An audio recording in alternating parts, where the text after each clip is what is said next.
ગુજરાતમાં 2015માં પાટીદાર અનામત આંદોલનની શરૂઆત થઈ અને સાથે જ પાટીદાર અનામત આંદોલન સમિતિના નેજા હેઠળ પાટીદાર યુવાનો એક મંચ પર એકત્ર થયા. સમાજને ન્યાય અપાવવા નીકળેલા યુવાનો 3.5 વર્ષ બાદ કોઈને કોઈ પક્ષમાં જોડાઈ ચૂક્યા. પાટીદારોને અનામત નહીં મળે ત્યાં સુધી કોઈ રાજકીય પક્ષમાં નહીં જોડાવ તેવું કહેનારો હાર્દિક પટેલ કોંગ્રેસમાં જોડાયો.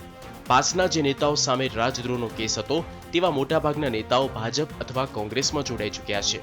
નજર કરીએ પાટીદાર આંદોલનના એ ચહેરાઓ પર જેમણે રાજકારણનો રંગ ઓઢી લીધો તેના પર.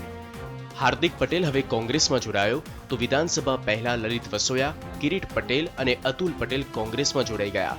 5 આગેવાનો ભાજપમાં ભળી ગયા, જેમાં વરુણ પટેલ, કેતન પટેલ, ચિરાગ પટેલ, અમરીશ પટેલ અને રેશમા પટેલનો સમાવેશ થાય છે. પાસમાં ફાટા તો ઘણા સમય પહેલા જ પડી ચૂક્યા હતા, પરંતુ તેનું રાજકારણ પણ હવે જે આંદોલનનો મુખ્ય ચહેરો હતો તેના પણ કોંગ્રેસમાં ભળતા જ થઈ ગયું છે. અમે હંમેશા સમાજ માટે જ છીએ તેવું કહેનારા પાસના કોર કમિટીના સભ્યો હવે રાજકીય પક્ષોના શરણાર્થી બની ચૂક્યા છે.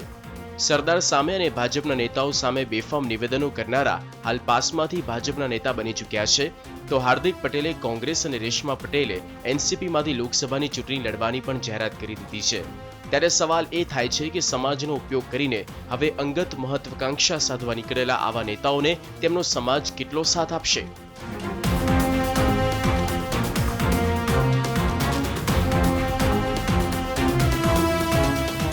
નરેન્દ્રસિંહ જાદવ, TV9 અમદાવાદ.